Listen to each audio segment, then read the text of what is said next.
నమస్కారం. ఏదైతే గౌరవ ముఖ్యమంత్రి వర్యులు జగన్మోహన్ రెడ్డి గారు గతంలో 2019 ఎన్నికల ముందు ఇచ్చినటువంటి ప్రతి ఒక్క హామీని కూడా నెరవేర్చుకొని ఏవైతే సంక్షేమ కార్యక్రమాలు నవరత్నాల ద్వారా మేము హామీ ఇచ్చామో ఇవాళ నియోజకవర్గంలోనే కాదు రాష్ట్రం అంతా కూడా అర్హులైనటువంటి ప్రతి ఒక్క పేదవాడికి ఎక్కడ కులం మతం ప్రాంతం రాజకీయం చూడకుండా సంక్షేమ కార్యక్రమాలన్నీ కూడా అందిస్తూ ఉన్నాం. ఎక్కడా కూడా ₹1 లంచం కానీ అవినీతి కానీ లేకుండా వాలంటీర్ వ్యవస్థ ద్వారా సచివాలయం వ్యవస్థ ద్వారా నేరుగా వారి ఇంటి గుమ్మం దగ్గరికే సంక్షేమ కార్యక్రమాలు అందించేటువంటి పద్ధతి మొట్టమొదటిసారిగా దేశ చరిత్రలోనే మన ఆంధ్రప్రదేశ్లో జరిగింది అనేటువంటిది మనం తెలియజేసుకోవాలి. ముఖ్యంగా వాళ్ళు జగన్మోహన్ రెడ్డి ఎన్నికలు దగ్గర పడుతున్నటువంటి తరుణంలో సరైనటువంటి నాయకత్వాన్ని మనం ఎన్నుకోవాలి. మళ్ళీ రాష్ట్రం బాగుండాలి, రాష్ట్రంలో ప్రజలందరికీ కూడా సంక్షేమ కార్యక్రమాలు అందాలి అంటే అది కేవలం జగన్మోహన్ రెడ్డి గారు వాళ్ళ మాత్రమే సాధ్యం అవుతుంది అని నమ్మినటువంటి ఇవాళ ప్రజలందరూ కూడా వైఎస్ఆర్ కాంగ్రెస్ పార్టీ వైపు వాళ్ళందరూ కూడా వస్తున్నటువంటి సంగతి మనం చూస్తున్నాం. మరి అందులో భాగంగా ఈరోజు కూడా మరి బంటా కాలనీకి సంబంధించి నేను అనేక సందర్భాల్లో చెప్పాను, ఈ బంటా కాలనీ అనేటువంటిది మరి నాకు సొంత గ్రామం లాంటిది. ఎందుకంటే ఇక్కడ నేను అమ్మవారి ఆశీస్సులు తీసుకోగానే మరి సమన్వయకర్తగా నాకు అవకాశం కలగడం అనుకున్నది అందరికీ కూడా చాలా సందర్భాల్లో చెప్పాను. సుమారుగా ₹1,30,00,000 ఇక్కడ ఈ ప్రాంతాన్ని అభివృద్ధి చేశాం ఒక బంటా కాలనీని. అంతేకాకుండా ఇక్కడ ఈ ప్రాంతం Venkatasai Nagar, Appalanathasai colony, Banta colony, Gangireddy colony ప్రజలకి అందుబాటులో ఉండేటువంటి విధంగా సుమారుగా ₹2 కోట్ల అర్బన్ ప్రైమరీ హెల్త్ సెంటర్ని తీసుకుని వచ్చాము. అన్ని రకాలుగా ఒక పక్క సంక్షేమం, ఒక పక్క అభివృద్ధి కూడా చేస్తున్నాం.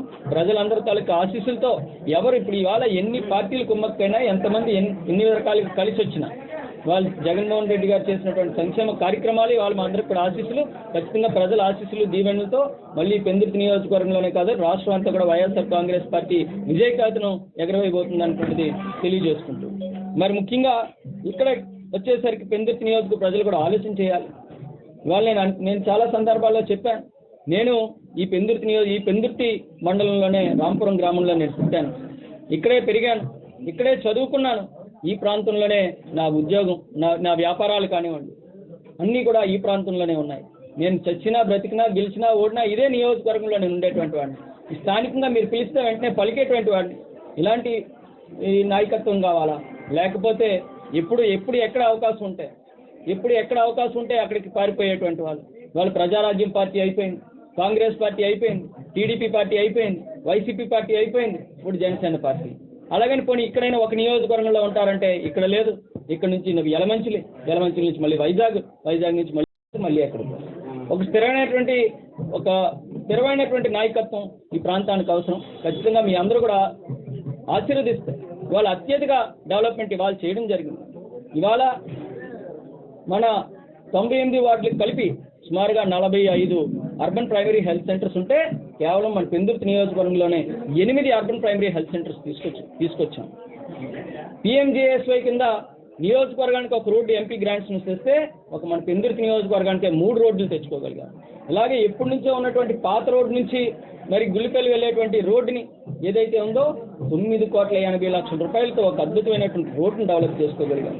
అదే రకంగా ఏదైతే ఇక్కడ ఉన్నటువంటి పెందుర్తిలో ఉన్నటువంటి పాలిటెక్నిక్ కాలేజ్ ₹8 కోట్ల నిధులతో దాన్ని శాంక్షన్ చేయించడం, దాని బిల్డింగ్ కంప్లీట్ చేసి ఓపెనింగ్ చేయించడం కూడా జరిగింది. ఇలా అనేక రకాలైనటువంటి అభివృద్ధి కార్యక్రమాలు ఇవాళ చేశాము. ఇవాళ మన పెందుర్తి CHCని కూడా మీరు చూసుకుంటే సుమారుగా ₹3 కోట్ల పెందుర్తి CHCని డెవలప్ చేసి వాళ్ళు ఎక్కడా లేనటువంటి ఇంకా పెయిడ్ రూమ్స్ కూడా పెట్టినటువంటి ఘనత ఇవాళ మనకు దొరుకుతుంది. కాబట్టి ప్రజలందరూ కూడా గమనించాలి. మరింత మొన్న కొంతమంది మాట్లాడుతున్నారు అభివృద్ధి కోసం.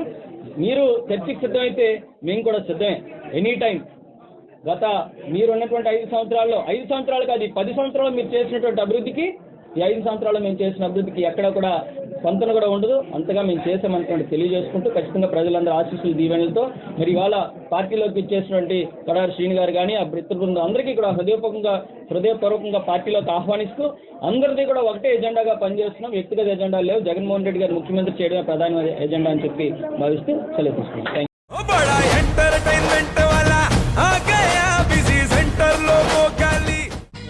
సక్కు సక్కేంద్ర సక్కు సక్కు బాయ్ బాయ్ బాయ్ బాయేంద్ర భార్గవ్ బాయ్ బాయ్. గిరాకొచ్చే టైం ఏంది, కస్టమర్లు వస్తా నడు రేడికల్ పీగురి. కస్టమర్లు వస్తున్నారు కదా మాత్రం పొగరు ఉంటుంది మరి. తగ్గించేద్దాం పొగర్ని. డబ్బులు కట్టేస్తామేంటి కొంప తీసి? లేదు, కస్టమర్లు ఆపేద్దాం. పదా మరి మన బిజినెస్ స్టార్ట్ చేద్దాం.